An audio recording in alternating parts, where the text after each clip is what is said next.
نہیں چاہتے گناہ ہو، مگر گناہ ہوتا ہے تو اللہ میاں کا کھانا پینا چھوڑ دینا۔ اس نے کہا کہ حضرت کھانا پینا تو میں چھوڑ دوں، مگر جب کھاؤں گا تو اللہ ہی کا تو کھاؤں گا، کسی اور کا تو میں نہ کھاؤں گا نہ پیوں گا۔ کس کا ہے کہ جس کا کھا لوں اور جس کا پی لوں میں؟ فرمایا کہ ہاں یہ بھی ٹھیک ہے۔ تو انہوں نے کہا کہ اگر ایسا ہے تو پھر جب تم گناہ کرو تو اللہ میاں کے آسمان کے نیچے سے نکل جانا۔ انہوں نے کہا حضرت جب زمین کے اوپر سے نہیں کہیں جا سکتا تو آسمان کے نیچے سے کہاں جاؤں گا؟ فرمایا تو بے غیرت پھر کیا مجھ سے نصیحت لیتا ہے؟ تو اللہ کے آسمان کے نیچے رہتا ہے، اللہ کی زمین کے اوپر رہتا ہے، اللہ کا کھاتا ہے اور اللہ کا پیتا ہے، اور پھر تو گناہ کرتا ہے، تجھے کیا نصیحت کی جائے؟ وہ رونے لگا۔ اس کے لیے تو اتنی نصیحت کافی تھی، اور واقعی پھر وہ صالحین میں ہوا۔ تو اللہ ولیس بمعجز فی الارض، اللہ کو ہرا کر نہیں تم کہیں جا سکتے۔ ولیس لہ من دونہ اولیاء، اور اللہ کے علاوہ اس کو کوئی ولی وارث بھی نہیں ہوگا کہ اس کی مددگار بن جائے کوئی۔ اولئک فی ضلال مبین، ایسے لوگ کھلی گمراہی میں ہیں جو اللہ کی دعوت دینے والے کی اللہ کی طرف بات کو قبول نہ کریں۔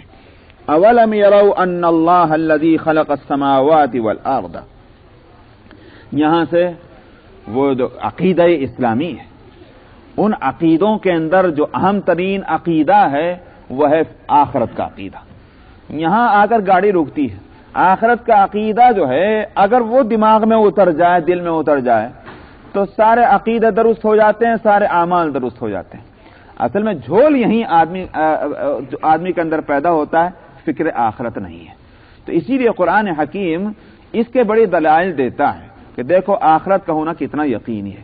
تو یا تو یوں کہیے کہ اللہ تعالیٰ فرما رہے ہیں، یہ ہو سکتا ہے کہ بظاہر تو یہی ہے کہ وہ انہی کا قول ہے جنات کا، کہ جنات نے اپنی قوم کو جہاں اس کی نصیحت کی کہ داعی اللہ کی بات کے مانو، یعنی نبی کریم صلی اللہ علیہ وسلم کی بات کو مانو اور ان پر ایمان لاؤ، اس کے لیے اپنی بات میں زور پیدا کرنے کے لیے آخرت کا فکر ان میں پیدا کیا، کہ جو منکر آخرت تھے اور بڑے بے فکر تھے کہ مرنا نہیں ہے، بس مر کر کے یہیں ختم ہو جانا ہے اور دوبارہ اٹھنا نہیں ہے، اس کے لیے وہ دلیل دے رہے ہیں۔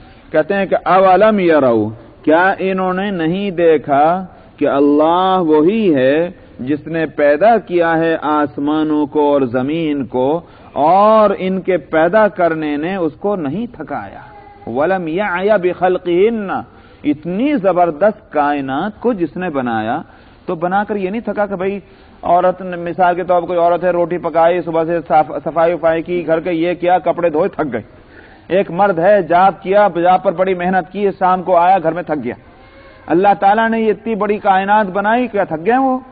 تو ولم یعی بخلقہن، ان ساری چیزوں کے پیدا کرنے نے اس کو نہ تھکایا۔ بقادر علی ان یحیی الموتى، ایسی زبردست قدرت والا اور ایسے زبردست کوئی حکمت والا اور اختیار والا، کیا اس بات پر قادر نہیں ہوگا کہ وہ مردوں کو زندہ کر دے؟ بلا، کیوں نہیں، انہ علی کل شیء قدیر، وہ مردوں کو زندہ کرنے ہی پر کیا، وہ تو ہر چیز پر قدرت رکھتا ہے، اس لیے اس کے لیے کوئی مشکل بات نہیں کہ دوبارہ زندہ کر دے وہ تم سب کو۔ وَيَوْمَ يُعْرَضُ الَّذِينَ كَفَرُوا عَلَى النَّارِ، وَيَوْمَ يُعْرَضُ الَّذِينَ كَفَرُوا عَلَى النَّارِ، اور میں کہ جس دن کافروں کو جہنم پر پیش کیا جائے گا۔ ظاہر ہے کہ یہاں جو بات چل رہی ہے وہ جنات کی چل رہی ہے، تو مراد یہ ہے کہ چاہے تو کافر جنات ہوں اور چاہے کافر انسان ہوں، ان سب کو جہنم کی طرف لے جایا جائے گا، اور لے جانے کے بعد وہاں آگ کے سامنے لے جا کر ان سے کہا جائے گا الیس ھذا بالحق، کیوں صاحب دنیا میں بتایا جاتا تھا جہنم ہوگی، کافروں کو اس میں ڈالا جائے گا، کہ یہ کیا فرماتے ہیں، یہ ہے وہ جہنم، ہے کہ نہیں ہے؟ الیس ھذا بالحق قالوا بلا وربنا، وہ کہیں گے ہاں کیوں نہیں، قسم ہے ہمارے رب کی، یہ تو ہے، جہنم تو ہے۔ اب قال فذوقوا العذاب بما کنتم تکفرون، تو ان سے کہیں گے اللہ تعالی چکھو عذاب کا مزہ تم جو کفر کیا کرتے تھے اس کی وجہ سے۔ یہاں ایک مسئلہ، ایک سوال یہ پیدا ہوتا ہے یا ہو سکتا ہے کہ جنات تو آگ سے پیدا ہوئے، تو پھر ان کو آگ ہی کی میں ڈال کر کے کیسے سزا ملے گی؟ آگ سے تو پیدا ہوئے تو آگ سے سزا کیسے ملی ان کو؟ تو اس کا جواب جو ہے وہ یہ ہے کہ ضروری نہیں ہے کہ جو چیز جس جنس کی ہو اس کے جن سے اس کو سزا نہ دی جا سکے، یہ کوئی ضروری نہیں۔ چنانچہ ایک لطیفہ ہی ہے، اور وہ یہ ہے کہ ایک مناظرہ ہوا، اور مناظرہ جانتے ڈیبیٹ، تو اس مناظرے میں جہاں اور باتیں تھیں وہاں ایک ملحد اور کافر نے ایک عالم سے جو سوالات اور کیے، وہاں ایک سوال یہ بھی کیا کہ صاحب آپ کے قرآن سے اور حدیث سے یہ بات سمجھ میں آتی ہے، سامنے آتی ہے کہ جنات کو بھی جہنم میں بھیجا جائے گا، شیطان کو اور ابلیس کو، اور وہ تو آگ سے بنا ہے، تو آگ میں ڈال کر اس کو سزا کیسے دی جائے گی آگ سے بنی ہوئی چیز کو؟ اور بھی اس نے سوالات کیے تھے۔ ان حضرت نے کیا کیا، اور جو کچھ جواب سو دیے اس کو اٹھا کے ایک زمین پر سے ایک ڈھیلا اٹھا کے اور اس کے مارا کھینچ کے۔ اس نے کہا یہ کیا بدتمیزی ہے صاحب، ہم آپ سے سوال کر رہے ہیں اور آپ ڈھیلے مار رہے ہیں۔ اس نے کہا کہ کیوں، کیا ہوا اس میں؟ ہم نے کہا آپ کہہ رہے ہیں کیا ہوا، یہ دوسری غلطی، ارے بھائی ڈھیلا مارا، میرے چوٹ لگ گئی ہے، اور آپ کہہ رہے ہیں کیا ہوا؟ اس نے کہا کہ چوٹ لگی ہے تم کو؟ انہوں نے کہا ہاں صاحب چوٹ لگی، پوچھنے کی کیا بات؟ اس نے کہا یہ تمہاری بات کا جواب ہے۔ انہوں نے کون سی بات کا؟ کہ تم جو کہتے تھے کہ جنات جو ہے وہ آگ سے پیدا ہوئے تو ان کو آگ سے سزا کیسے ملے گی، تکلیف کیسے پہنچے گی؟ اے تیری پیدائش مٹی سے ہوئی ہے، مٹی کا اگر ڈھیلا میں نے تیرے مار دیا تجھے تکلیف کیوں پہنچی؟ تو بھی مٹی سے پیدا ہوا، جیسے مٹی کے ڈھیلے سے تجھے تکلیف پہنچ سکتی ہے، ایسے ہی جنات جن کی پیدائش آگ سے ہوئی ہے ان کو آگ سے عذاب دیا جا سکتا ہے، آگ سے تکلیف پہنچائی جا سکتی۔ تو اس کے سمجھ میں آئی بات۔ تو حاصل یہ ہوا کہ اپنی جنس کی جو چیز ہے اس سے یہ نہیں ہو سکتا کہ تکلیف نہ پہنچائے۔ مثال کے طور پر انسان کا ہم جنس ہے، اب اگر وہ اس کے تھپڑ مارے تو کیا تکلیف نہ ہوگی؟ ہوگی۔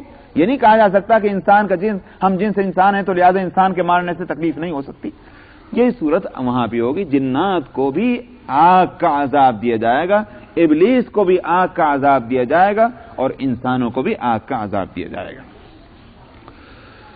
فاصبر كما صبر اولو العزم من الرسل ولا تستعجل لهم۔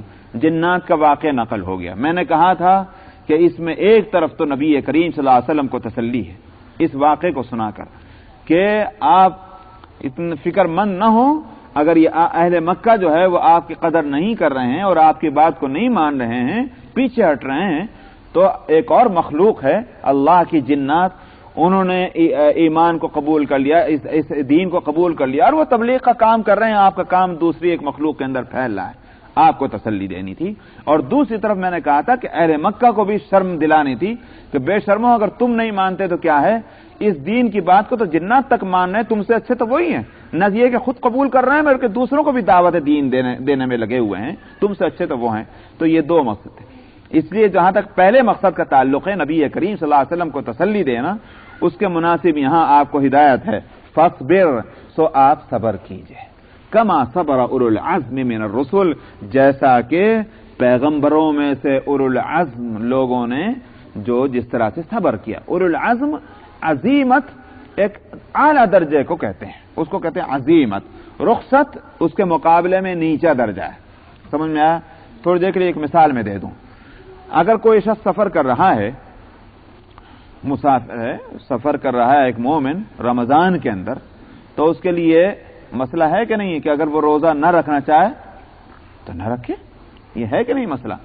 اس لیے کہ قرآن حکیم میں خود فرمایا فمن کان منکم مریضا او علی سفر فعدۃ من ایام اخر، کہ جو سفر پہ ہو یا بیمار ہو، اگر وہ روزہ نہ رکھ سکے یا نہ رکھنا چاہے تو کوئی بات نہیں ہے، بعد میں اس کی قضا کر لے۔ تو مسافر جو ہے یا بیمار، اس کے لیے اس کی اجازت ہے کہ رمضان کے روزے کو وہ قضا کر دے، ملتوی کر دے، بعد میں رکھے۔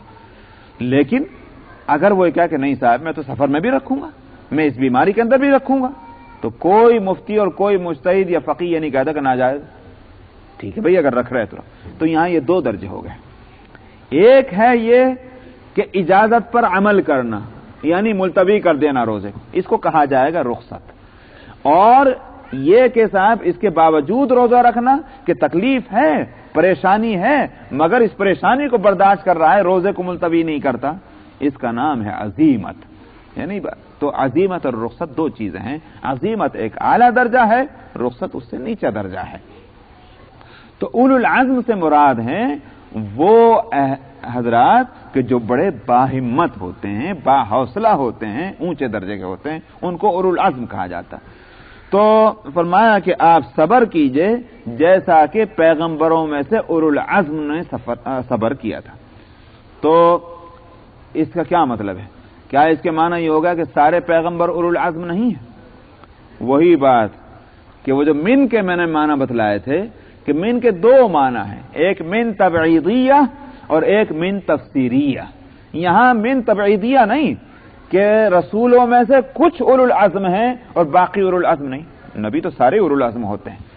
من الرسول کا کیا ترجمہ کریں گے پھر یہاں؟ اب میں ترجمہ اس کے مناسب کرتا ہوں۔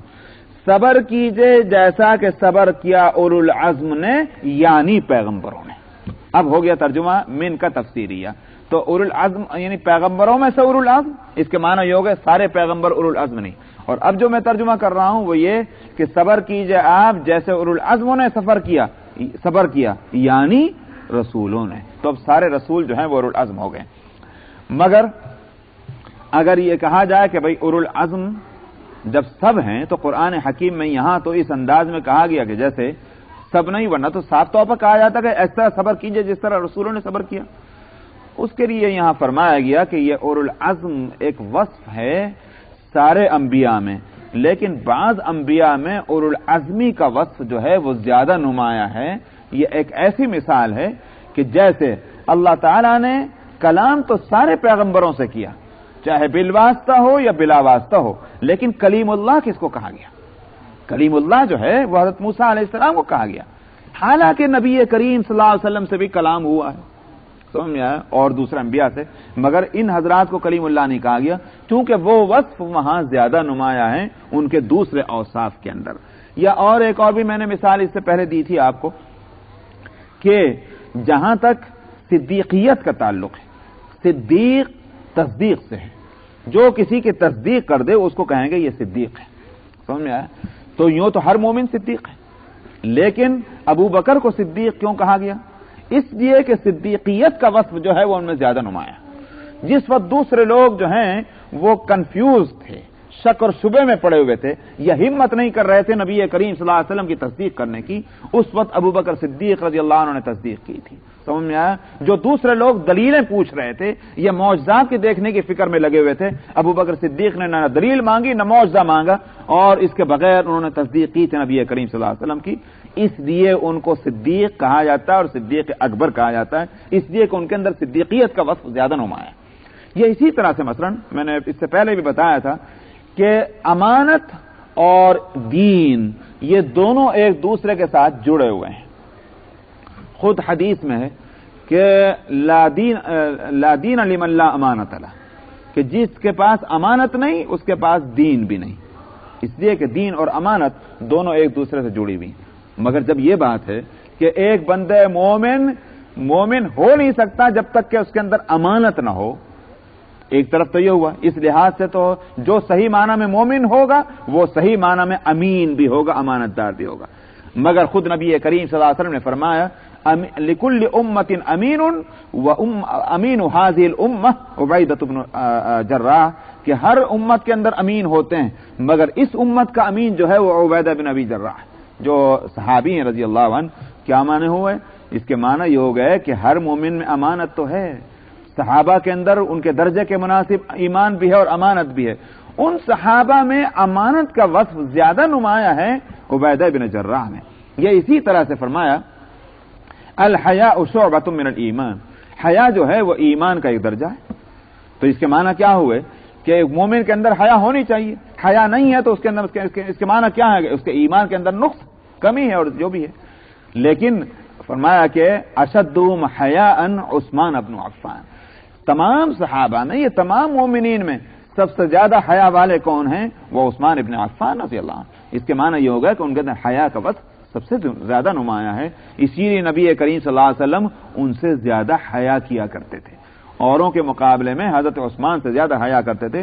ایک روایت میں آتا ہے کہ ایک موقع پر نبی کریم صلی اللہ علیہ وسلم تشریف رکھتے تھے اور اس طرح کہ آپ کے بدن کے کچھ حصے سے چادر ہٹی ہوئی تھی، یعنی مطلب یہ نہیں کہ سطر کھلا ہوا تھا، نعوذ باللہ، سطر تو نبی کہاں سے کھولیں گے، وہ تو حرام ہے کشف سطر، لیکن بہرحال بدن کے اس حصے سے جس کا کھولنا جائز ہے لیکن وہ کھلا ہوا تھا۔ حضرت عثمان رضی اللہ عنہ آئے تو نبی کریم صلی اللہ علیہ وسلم نے اس بدن کے اس حصے کو بھی چھپا لیا کہ جو کھلا ہوا تھا، اور آپ نے رعایت فرمائی حضرت عثمان رضی اللہ عنہ کی، جبکہ ان سے پہلے اور صحابہ بھی بیٹھے ہوئے تھے۔ تو حیا والے سے زیادہ حیا کرنا یہ بھی ایک کمال کی بات ہے، تو ان کو زیادہ حیادار کہا گیا۔ اسی طرح سے میں کہہ رہا ہوں کہ اولو العزمی یہ تمام انبیاء کے اندر وصف ہے، لیکن بعض پیغمبروں کے اندر یہ وصف نمایاں ہے، اس لحاظ سے ان پیغمبروں کو اولو العزم کہا گیا۔ اب سوال یہ وہ کون ہے؟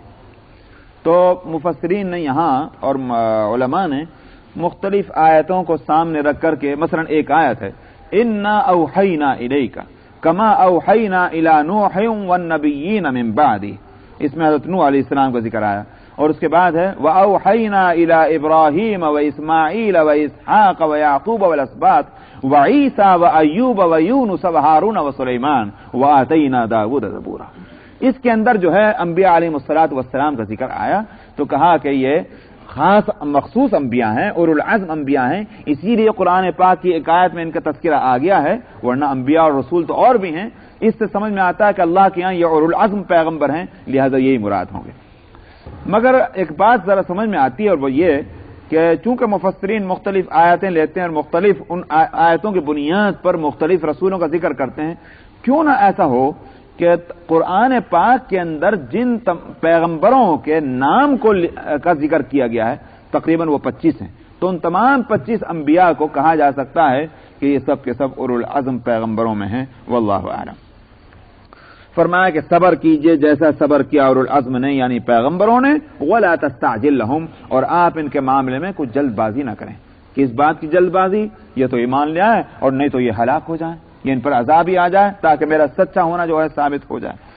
کأنہم یوم یرون ما یوعدون لم یلبثوا الا ساعة من نہار۔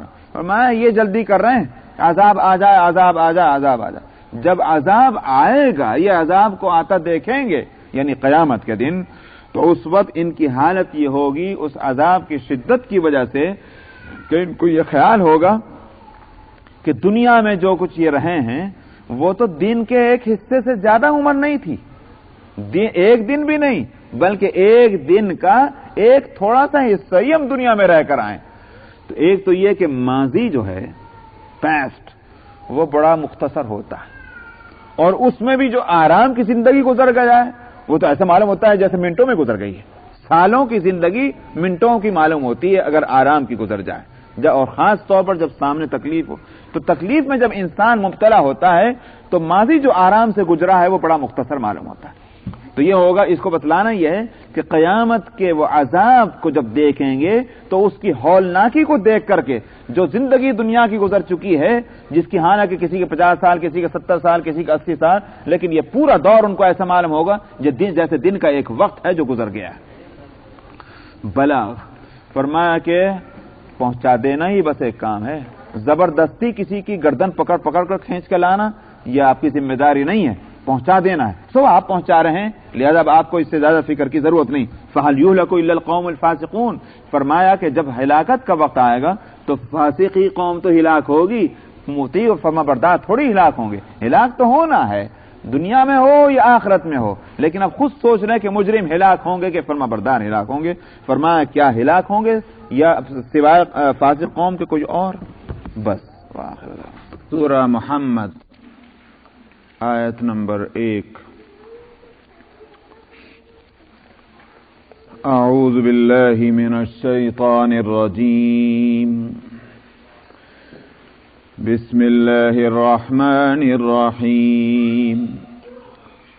الذین کفروا وصدوا عن سبیل اللہ اضل اعمالهم والذین آمنوا وعملوا الصالحات وآمنوا بما نزل على محمد والذين آمنوا وعملوا الصالحات وآمنوا بما نزل على محمد وهو الحق من ربهم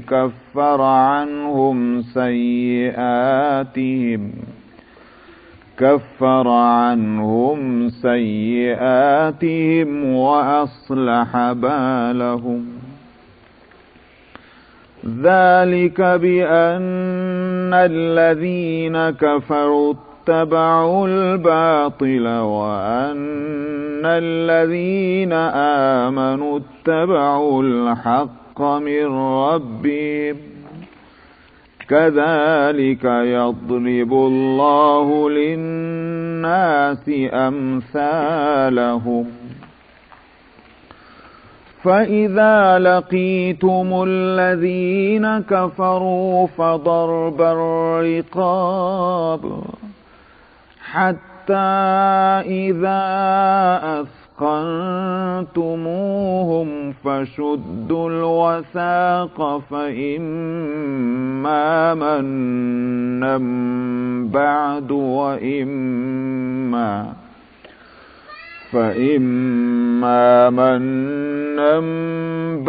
وإما فداء حتى تضع الحرب أوزارها ذلك ولو يشاء الله لانتصر منهم ولكن ليبلو بعضكم ببعض والذين قتلوا في سبيل الله فلن يضل أعمالهم سيهديهم ويصلح بالهم ويدخلهم الجنة عرفها لهم يا أيها الذين آمنوا إن تنصروا الله ينصركم ويثبت أقدامكم والذين كفروا فتعسا لهم وأضل أعمالهم ذلك بأنهم كرهوا ما أنزل الله فأحبط أعمالهم أفلم يسيروا في الأرض فينظروا كيف كان عاقبة الذين من قبلهم دمر الله عليهم وللكافرين أمثالها ذلك بأن الله مولى الذين آمنوا وأن الكافرين لا مولى لهم صدق الله العظيم.